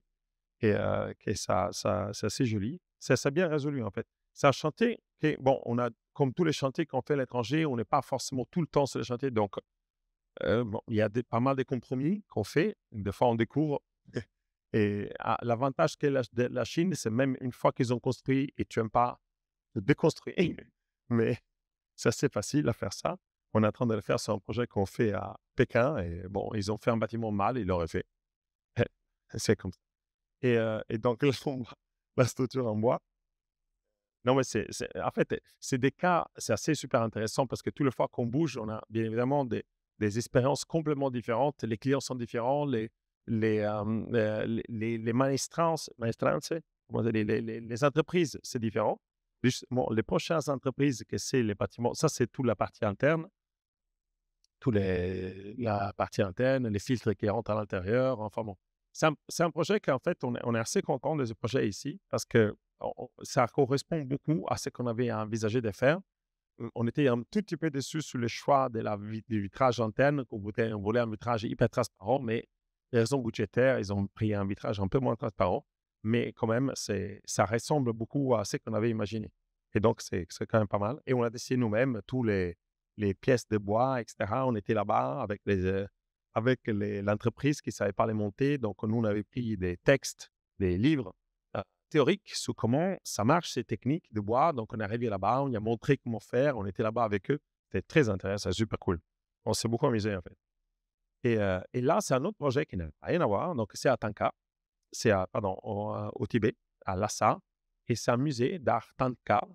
Et là, c'était une sorte de bouche à oreille. Ça, justement, il n'est pas arrivé par concours, il est arrivé par bouche à oreille d'un mec qui nous avait fait travailler sur un projet ailleurs, qui finalement, ça n'a pas marché. Et il nous dit, moi, j'ai un contact, d'une contact. Et finalement, de bouche à oreille, on est arrivé au client final, on se présente.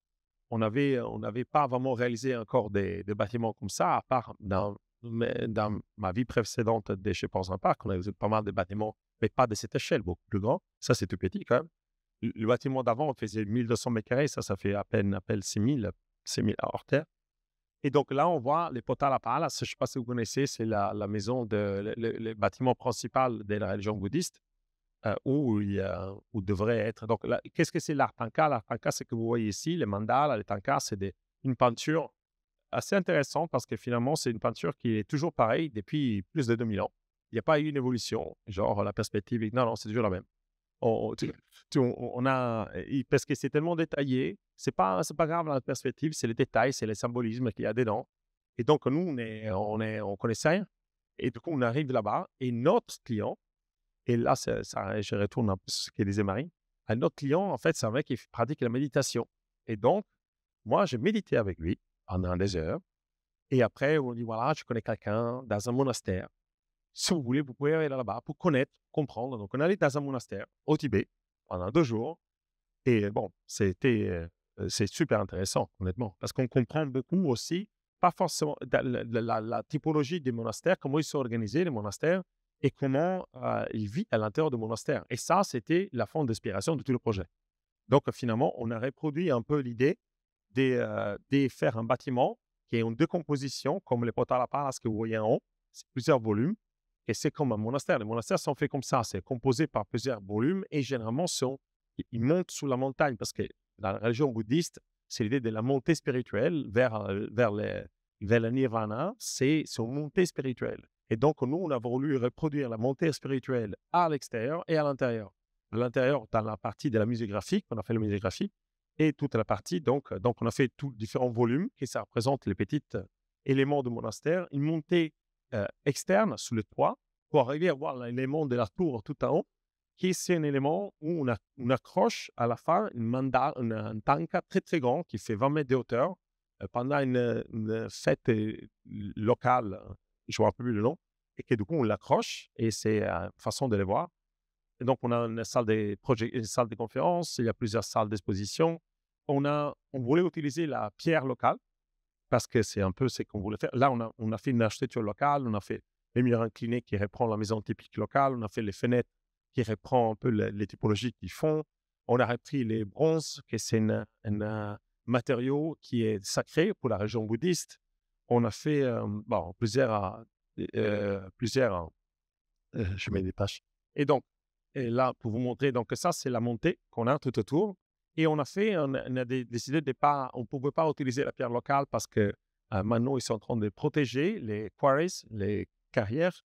Les carrières, on ne peut plus parce qu'ils les ont trop vandalisées et que du coup, on a fait les bétons parce que c'est le matériau local, on a des entreprises locales et qu'on a fait une sorte d'animation sur la façade qui rappelle un peu l'animation de la façade des pierres. Ce n'est pas la même chose, on est bien d'accord. N'empêche qu'on avait fait tout un travail sur cette animation que finalement, on a dû simplifier pas mal. Et ça, c'est toute la montée. On monte jusqu'à voir la tour et les paysages, toutes les montagnes autour. C'est un endroit assez beau parce que l'hiver, il neige, il devient très, très blanc et il n'y a pas d'arbres. Et pendant toute l'année, sinon, il est très marron. Donc, il y a une fois où les bâtiments se mélangent un peu avec la neige parce qu'il est tout blanc et les bétons blancs, pas teintés. Et après, on a fait, pendant l'année, il est très contrasté. Donc, on voit un peu les bâtiments. Voilà, très contrasté aux images d'avant qui étaient avec la neige, c'est un peu moins. Et après, là, on voit un peu la tour. Là, à l'intérieur de la tour, on a fait une énorme... c'est une tour de ventilation. Donc, on a pas mal de... On fait très attention à l'écologie. Sur l'autre bâtiment aussi, j'ai oublié, mais bon, c'est par rapport aux matériaux qu'on utilise. On fait très attention aux matériaux qui sont biosourcés, si on peut. Les bétons, c'est pas biosourcé, pas du tout. Et c'est pas du tout un béton écologique. Ça, c'est vraiment le béton qu'aujourd'hui on déteste, mais on pourrait faire autrement. L'entreprise, c'était une entreprise incroyable parce que c'était des gens que... Bon, voilà, je ne veux pas dire qu'ils savaient à peine lire et écrire, mais on n'était pas loin. Et on était dans des réunions de chantier qui étaient complètement improbables, avec des gens qui étaient regardés, qui ne comprenaient rien. Et parce que mon associé qui est chinois, il parle avec eux, il ne comprend pas parce que c'est tibétain. Tibétain, c'est notre langue. Et donc, c'était assez incroyable. C'était vraiment, vraiment incroyable. Et donc là, à l'intérieur, on a repris donc, les level of consciousness, que c'est en fait une des pratiques donc, des religions bouddhistes, sur l'élévation de la conscience, et que du coup, on a une sorte de montée à l'intérieur, donc au-dessous aussi, selon l'organisation des salles et l'organisation de la muséographie, pour arriver jusqu'à dans la tour. Dans la tour, il y a un énorme Bouddha. Enfin, c'est ce qu'on avait prévu. Après, maintenant, ils n'ont pas encore installé les Bouddhas. Il y a une énorme statue de Bouddha. Et après, on peut monter à l'intérieur de la tour. Et dès qu'on arrive en haut, on voit le Potala Palace, qui c'est donc les bâtiments les plus sacrés de la région bouddhiste. Et ça, donc, on était assez contents. On a fait pas mal tous les intérieurs, ça vient des dessins typiques tibétains, des dessins qu'on a appris à l'intérieur quand on était dans les monastères. Et on a rencontré donc les moines bouddhistes qui nous ont expliqué comment organiser la muséographie, quel était l'essence de la muséographie, comment circuler à l'intérieur des différentes salles. Et c'est là aussi, on a fait une pisée au sol. Bon, c'est la seule chose qu'on est arrivé à faire passer parce que pour le reste, on a fait ce qu'on a pu. Et là, c'est la tour à l'intérieur. On a fait tout un système de lames en métal, en cuivre aussi, pareil. L'escalier aussi en cuivre qui reprend la lumière. On a une sorte de skydome en haut. Et là, c'est où il y a les Bouddhas. Enfin, finalement, ils vont installer les Bouddhas. Bon, ça, je ne sais pas si j'ai encore le temps. Je n'ai pas le temps. Bon. Bon, ça, c'est un projet donc on est en train de développer maintenant. Et encore une fois, ça n'a rien à voir. C'est un truc complètement différent. On n'arrive pas encore à avoir un style, mais j'espère que tu vas nous apprendre. Parce que pour l'instant, on arrive fait des bâtiments qui sont complètement différents. Mais ça, ici, par exemple, c'est le Arabian Nights. Donc ça, on est à Jeddah. On voulait reprendre l'idée, c'est un sport hub. Et donc, on voulait faire une sorte de cours interne, une oasis interne. Tous les fonctions sont autour. On a un tapis. Ça revient un peu des tapis volants de Arabian Nights. Et au milieu, on a des tours au vent. Donc, c'est des wind catchers. Je ne sais pas si vous connaissez. En fait, c'est un système qui vient de la Perse d'ailleurs, mais bon, maintenant, c'est utilisé un peu partout. On a 4 wind catchers. Ça veut dire que les vents rentrent dedans, ils s'accélèrent, ils rentrent à l'intérieur dans des tuyaux, ils se refroidissent, ils passent. Nous, on l'a fait passer sous terre. Sous terre, il y a un bassin d'eau avec une circulation d'eau forcée. Et après, il remonte frais.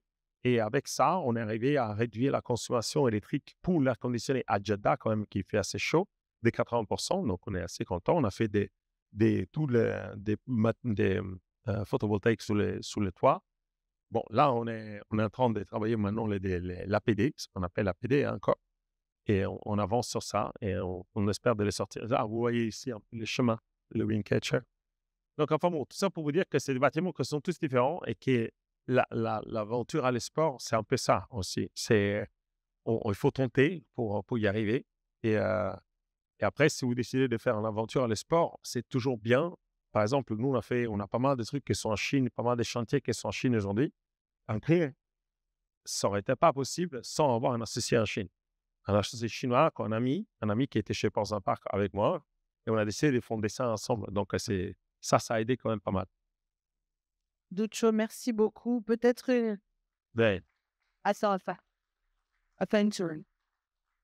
peut-être une question, quelqu'un? Nancy, derrière toi.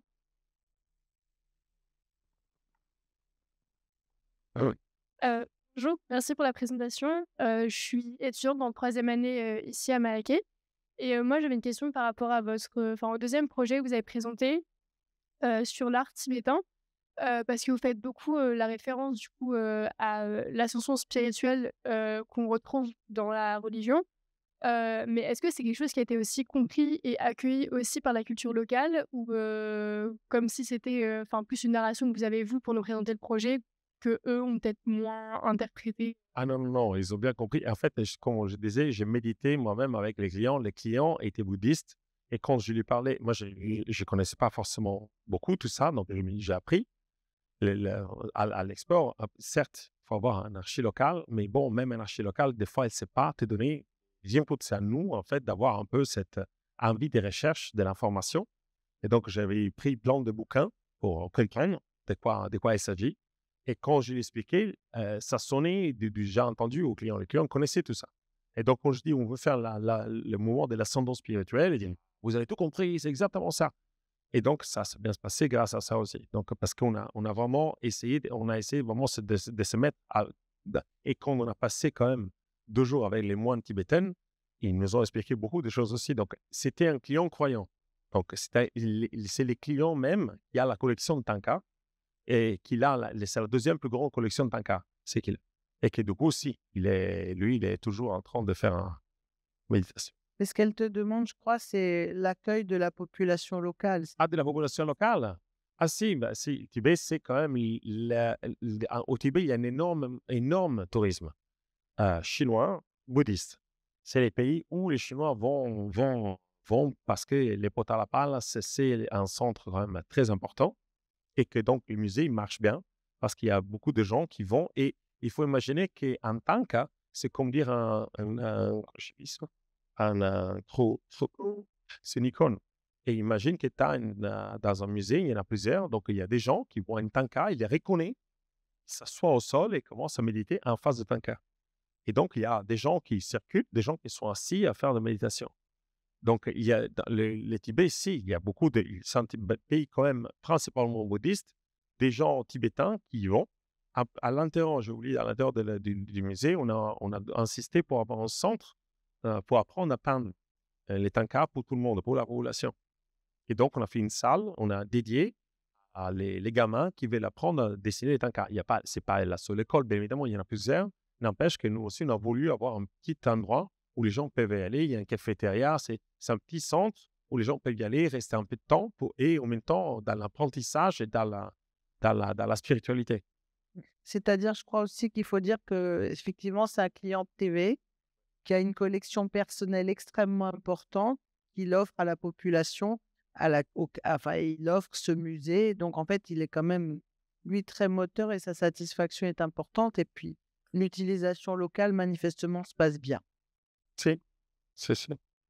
Et vous, du coup, l'architecture que vous avez produite, le bâtiment que vous avez créé, je pense qu'il va quand même un peu rompre avec l'architecture locale.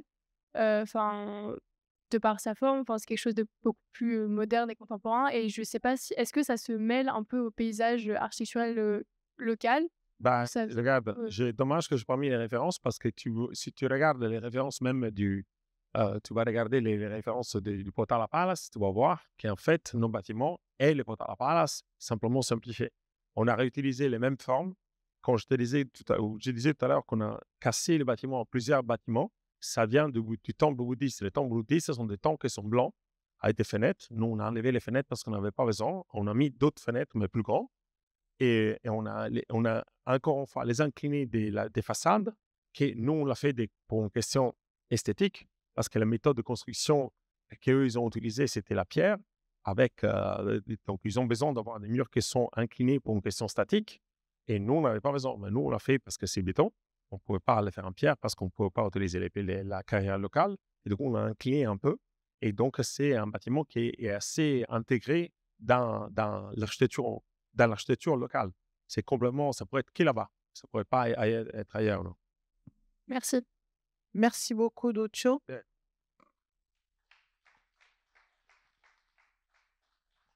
Alors, Christophe Roussel, maintenant.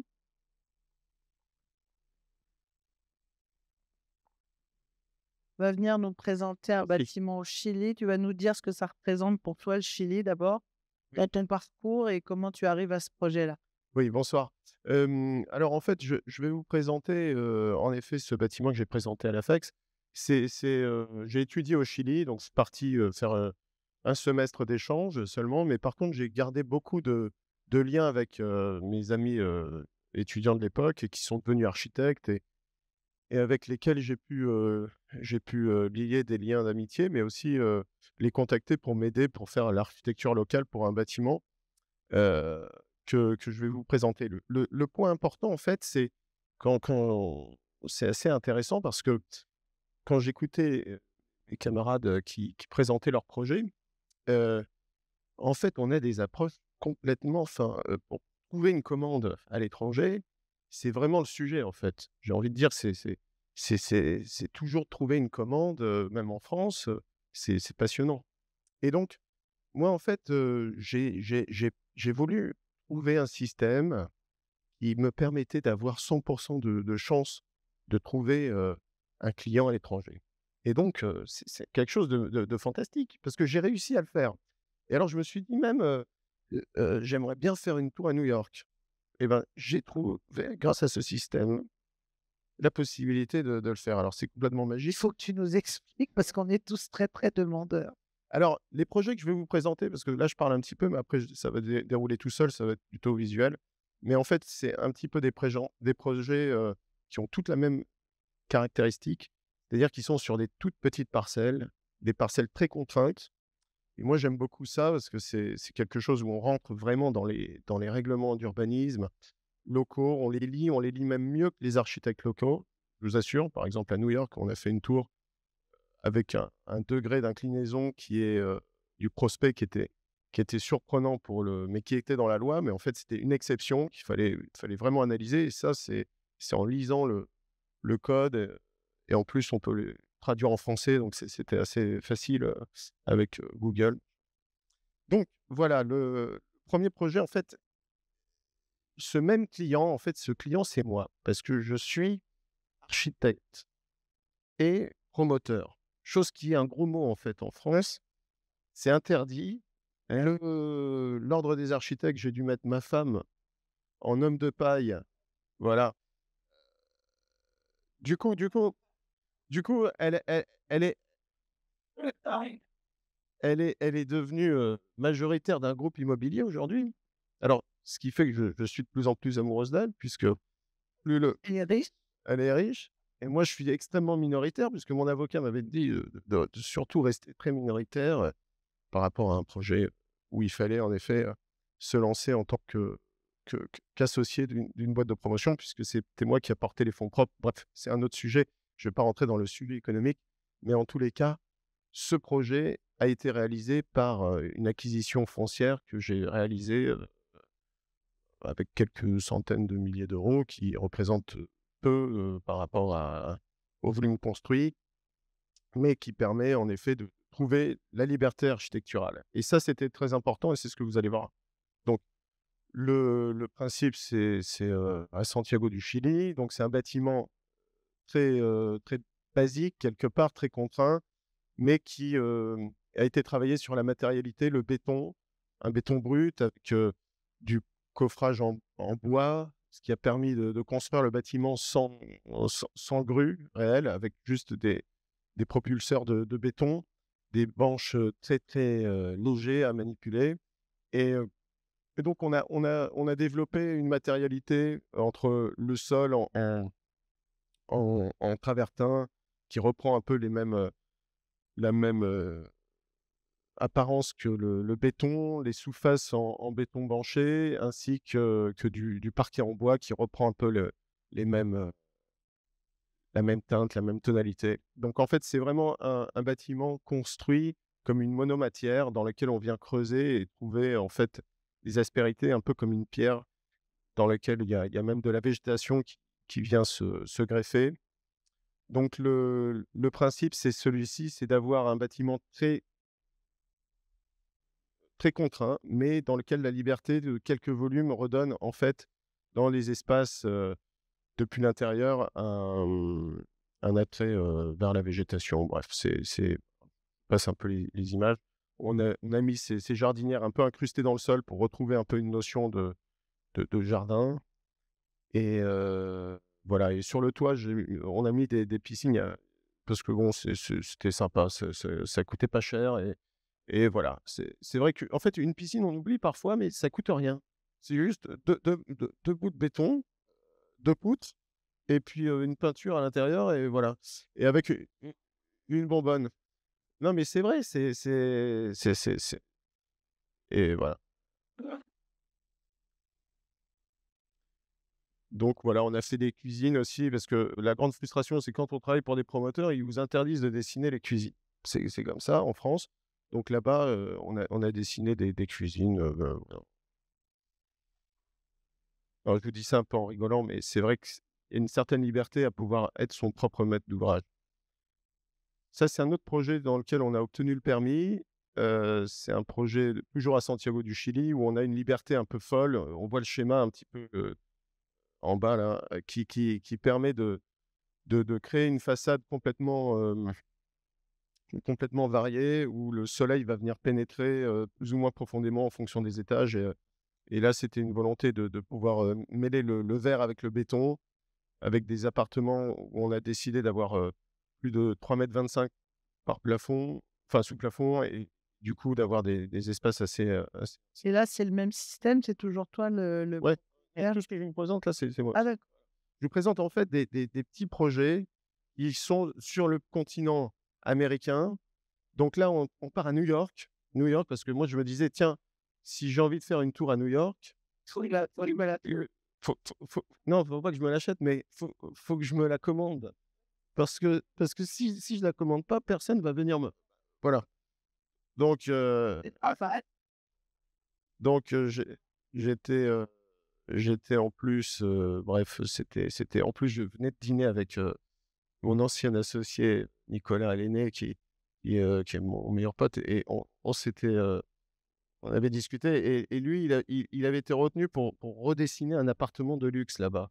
Et donc, ça m'avait motivé pour aller chercher un projet, voilà, dans un esprit de confrérie un peu en compétition. Voilà, et du coup, on a fait ce projet, mais il n'est pas encore réalisé. On a obtenu le permis, mais on est un petit peu dans des difficultés financières. Mais voilà, on a fait un projet dans le Lower East Side, dans Orchard Street, et c'est vraiment une petite parcelle, toute petite, minuscule, et sur laquelle on fait, je crois qu'elle fait, l'empreinte du bâtiment doit être de 110 mètres carrés, et on est allé chercher une hauteur extravagante, puisque tous les derniers étages sont techniques. On a distribué les espaces techniques sur les derniers étages, et il ressemble un petit peu au projet que j'ai présenté à la FEX, là, le projet Clara Maria au Santiago du Chili, où en effet il y a des jardinières, on voit des espaces extérieurs. Alors c'est un projet qui, dans le contexte de Manhattan, est assez différent, dans la mesure où on est avec des espaces qui sont une façade très rugueuse. Pour le système antisismique, on est parti sur un bâtiment noyau, c'est-à-dire que toute la façade est en béton. Et là-dessus, on s'est battu avec les ingénieurs, parce que tout le monde voulait faire du mur rideau. Et nous, on a fait des capsules isolées, parce que le bâtiment, les appartements sont tellement petits qu'on a fait des isolations intérieures, etc. Donc, ce qui fait qu'on est conforme aux nouvelles normes qui sont d'économie d'énergie, etc. Mais voilà, c'était un peu à contre-courant par rapport à la particularité locale. On travaille toujours avec des associés architectes locaux qui font que signer les plans, avec lesquels on a des contrats très clairs, parce que les architectes, ça a des égos énormes. Voilà. Et faut être. Donc voilà, la finesse du bâtiment et le profil sculpté. Et puis un autre projet, alors un tout petit projet à Curitiba, c'est au Brésil. Et c'était pareil, on avait vu une opération d'un architecte dont j'ai oublié le nom, mais magnifique. Des bâtiments, comme il y en a beaucoup au Brésil, là, en ce moment, il y a toute une veine d'architectes très talentueux. Et du coup, j'ai cherché un terrain qu'on a trouvé, un terrain qui est très modeste, mais dans lequel on a fait vraiment, et on s'adapte avec je ne sais pas ce qu'il fait Microsoft, mais en tous les cas, voilà. Le bâtiment est très contraint. Vous voyez, c'est c'est les règles comment ça s'appelle, les règles de l'urbanisme, hein, qui te permettaient les deux prospects, parce que souvent en Amérique latine, on est contraint par des règles de prospect. Et voilà, donc c'est un bâtiment où on a une certaine liberté sur des balcons qui se font, dans lequel on vient créer des accidents, et on a une trame qui se développe, et on retrouve une piscine commune sur le toit qui coûte rien. Voilà. Et puis, ah oui, le dernier projet, alors ça, c'est un projet marrant, parce que j'ai un copain qui m'appelle au Chili, un architecte. Il me dit, écoute, j'ai trouvé un terrain, j'ai envie de faire ma maison là-bas, mais j'ai pas l'argent. Donc, il est grand, on va le couper en deux, et puis toi, tu achètes la moitié, moi, j'achète la moitié. Et puis, moi, j'ai dit, OK. Le terrain coûtait rien. Enfin, voilà. Et pourquoi? Alors, moi, j'ai hérité de la partie la plus difficile, c'est-à-dire que c'est la partie la plus abrupte. C'est vraiment impressionnant, tu peux pas visiter le terrain. En fait, le terrain, et on vient d'obtenir le permis. Et je vais vous dire, c'était incroyable, parce que la limite, on a dessiné la limite de séparation entre son projet, qui lui est sur un terrain plus plat en bas, et le terrain en haut. Et en fait, il y avait des fois, la rasante, qui fait à peu près 70 degrés, elle venait taper carrément dans la montagne. Donc en fait, on pouvait stopper, enfin rien du tout. Mais bon, on y est arrivé par chance. Moi, j'étais vraiment flippé, parce que j'avais peur, dans le sens où je pensais qu'on allait jamais obtenir de permis, parce que lui, il a obtenu son permis en bas plus rapidement. Et nous, on a passé plus d'1 an et demi à convaincre les interprétations, à ressortir le bâtiment, parce à un moment, il était plus enfoncé. Et là, on a dû le sortir, le resculpter. Donc la façade, en fait, se mimétise avec le rocher. C'est du béton, là encore, donc c'est que des projets en béton, là. Et on est sur ça. Voilà. Et là, c'est quoi? Uruguay, ah oui, c'est un autre projet. Bon, voilà. Petit projet en béton aussi. Une maison qui flotte entre les arbres, sur un terrain à Punta del Este. Toujours pareil, des rencontres avec des gens locaux qui sont fabuleux, etc. Mais voilà. Mais quand même, qu'est-ce qui t'a donné envie Ça, c'était mon premier. Qu'est-ce qui t'a donné envie de te lancer dans toutes ces aventures? Ben, en fait, l'envie de liberté, c'est tout. C'est la liberté. Et la liberté, elle est encore plus grande que ce qu'on pense. Moi, j'ai envie de faire d'autres choses que de l'architecture maintenant. Oui, la liberté, c'est celle qu'on se donne. Bon, écoute, merci. Voilà. Des questions, là. Quelqu'un a-t-il envie de demander des choses? Vas-y, Douche. Le numéro de téléphone de ta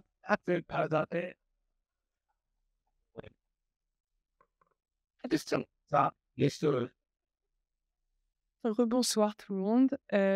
J'avais une petite question par rapport aux 4 projets du coup qu'on a vus.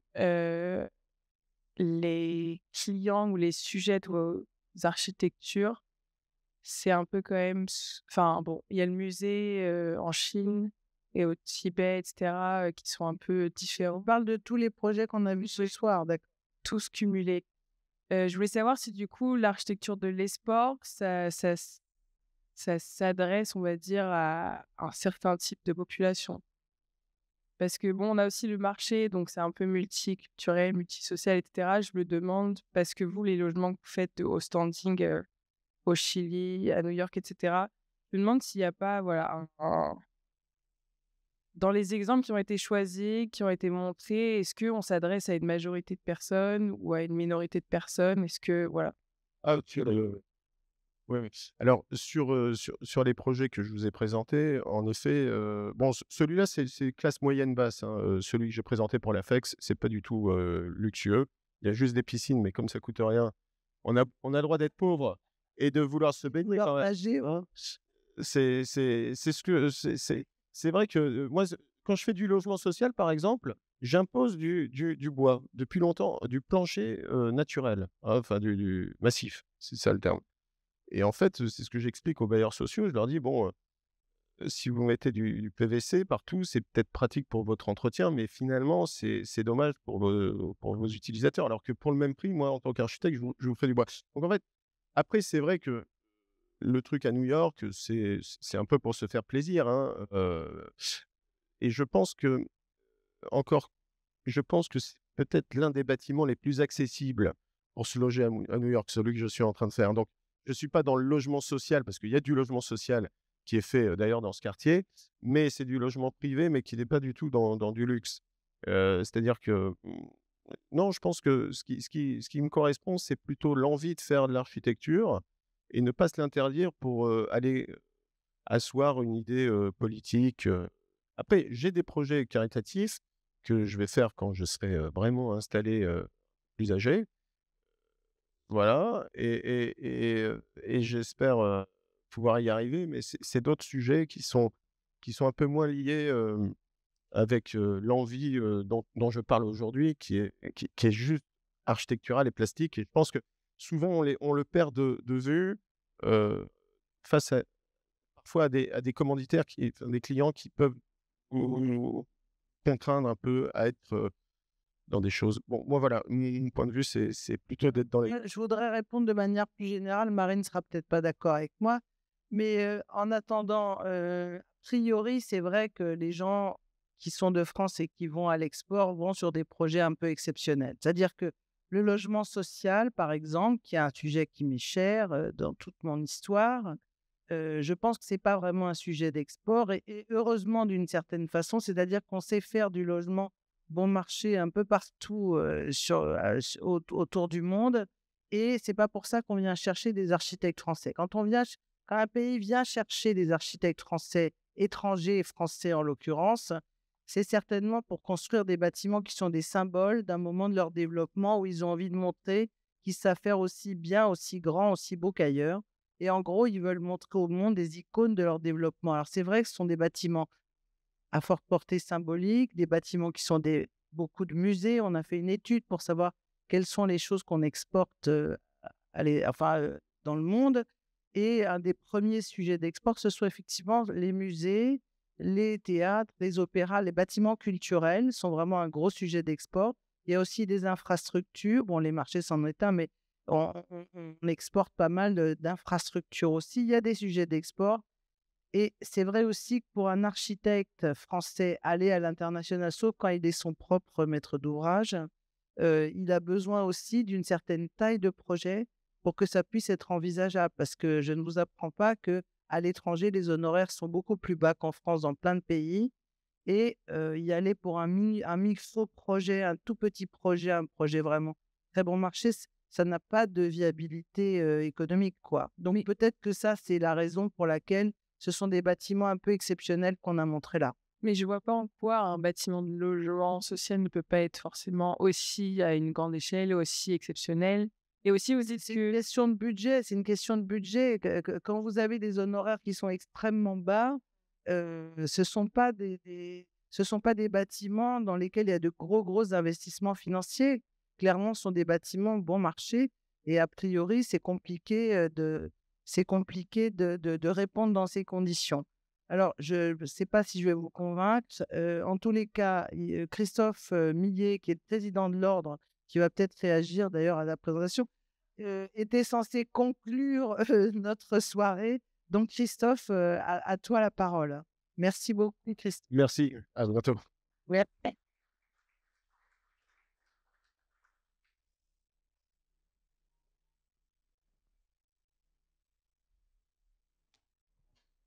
Merci à tous, bonjour à tous. J'en profite pour me présenter puisque j'ai quelques étudiants devant moi et quelques architectes. Donc Christophe Millet, je suis président du Conseil national de l'Ordre des architectes depuis quelques mois maintenant. Et j'en profite aussi pour rappeler que vous pouvez avoir parfois une image de l'ordre qui est complètement erronée, comme je l'ai entendu il n'y a pas très longtemps. Et que en cas de questions sur votre pratique, n'hésitez pas à contacter le Conseil national de l'Ordre ou vos conseils régionaux quand vous serez inscrit à l'Ordre, puisqu'on pourra apporter un certain nombre de réponses, notamment sur la capacité à faire de la maîtrise d'ouvrage et de la maîtrise d'œuvre sur un certain nombre d'opérations. Il y a un certain nombre de règles à mettre en place.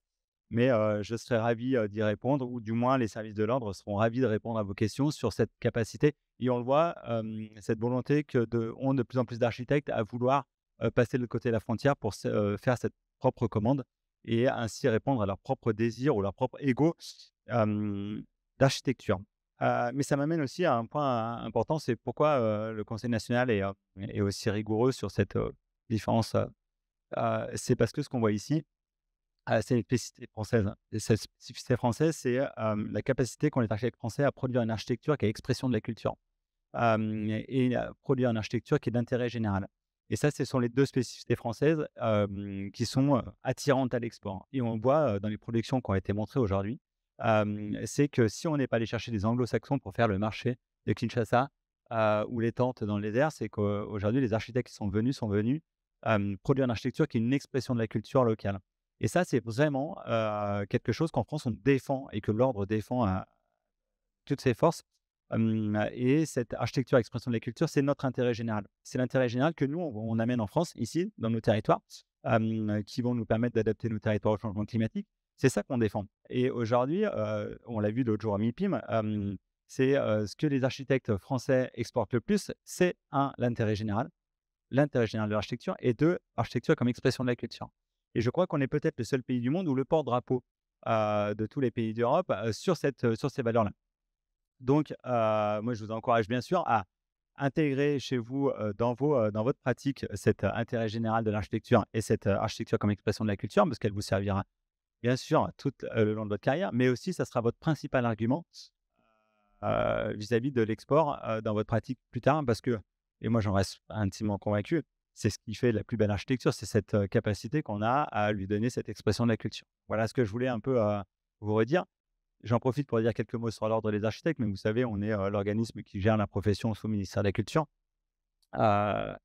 qu'on représente à peu près un certain nombre d'élus, un certain nombre de salariés un peu partout en France, et aussi qu'on a un volet international qui est extrêmement impliqué, puisqu'on est partenaire bien sûr de l'AFEX, on est partenaire de l'Union internationale des architectes, partenaire du CAE, donc c'est le Conseil des architectes européens, de l'UMAR, de l'Union méditerranéenne des architectes, et j'en passe, de la Fédération panaméricaine d'architecture.